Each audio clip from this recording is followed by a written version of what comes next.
ruined my life! 2022 has been a good year, not just in terms of indie survival horror games, but debut indie survival horror games from newer development studios. The latest game to join that roster is the Chant from Brass Token Studios. Because it released in November, I almost missed out on the Chant. However, I was lucky twice in regard to this game. First, I won a Steam key from a giveaway on Twitter by Game Expo WASD, which will be returning to London at the end of March. Then, when I noted that the game froze at the same point twice in a row, admittedly as a result of me trying to power through the game with an ill-suited GPU, the developers were kind enough to send me a key to play it on PS5. I do want to thank Brass Token for their generosity in giving me the opportunity to play this game, but also to reiterate that this review is my own honest thoughts, warts and all. I've not been paid for it, and the key was given without conditions. With that out the way, let's dive into the game, because there's a fair lot I want to talk about here. The story here is that you play as Jess, a young woman haunted by thoughts of her dead sister. She accepts an invitation from her friend Kim to join a spiritual retreat on Glory Island in order to heal her mind and their relationship. However, retreat leader Tyler's family led a cult on the island in the 1970s, and very soon it becomes apparent that the mystic horrors they unleashed were only lying dormant. This is classic horror fare, and the imagery, colours and sounds of the island bears comparison to influences ranging from folk horror such as The Wicker Man to Netflix smash hit Stranger Things. Nothing in the narrative will be particularly surprising, but it's well acted by the cast, who all feel like real people with real baggage. That baggage, from insecurities to past trauma and mental illness, is handled well, and we explore it not through heavy exposition and info dumps, but by being haunted by their thoughts as we travel through the psychic fog that afflicts the land, their inner voices carrying after us as we explore and deal with the monsters that these regions, known as the Gloom, throw at us.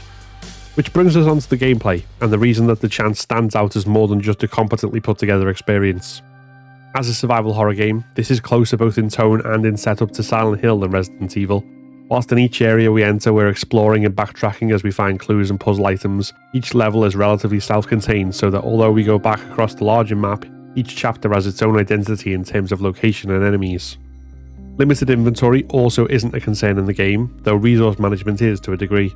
You're not at severe risk of ending up unarmed, but it will happen from time to time if you overemphasize combat rather than picking your battles. It's in the combat and the player stats that dictate combat that this game shines.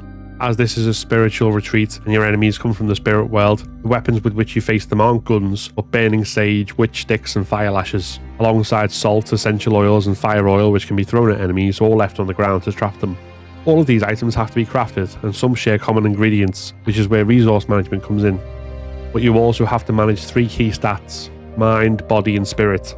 Enemies can attack your mind as readily as your body, and depleting your mind not only leaves you open to dying, but also puts you in a panic state, meaning you must escape in order to recover yourself.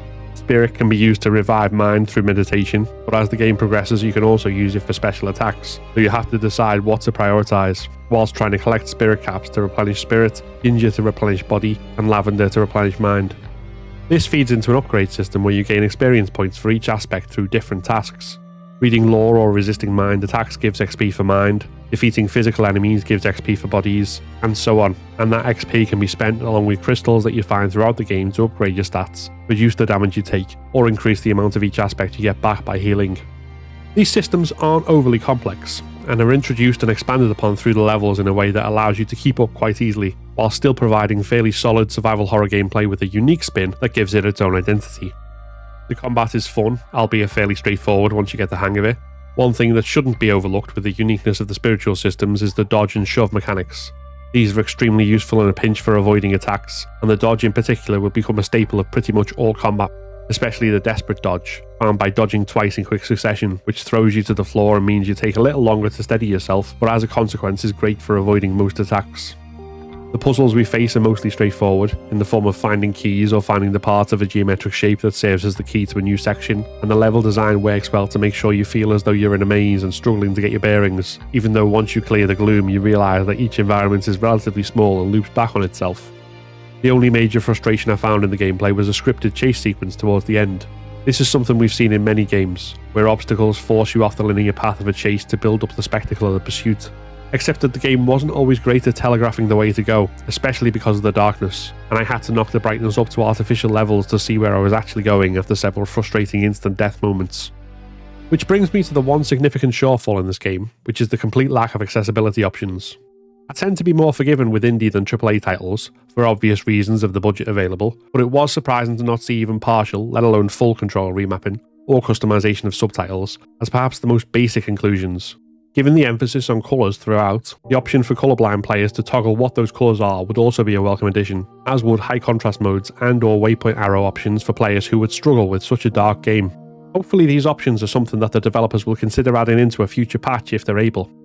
The Chant offers a unique spin on traditional combat as befits the location and story, whilst dragging you into the colourful gloom of an atmospheric, engaging folk horror narrative.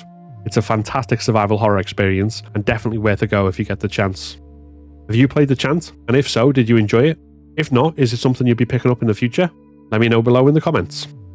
If you enjoyed this video, then give it a like and consider subscribing to keep up to date with all my content, like the video that just popped up, which YouTube thinks you should watch next.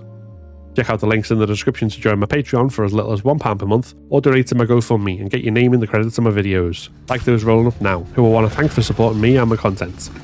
Thanks for watching, and see you next time.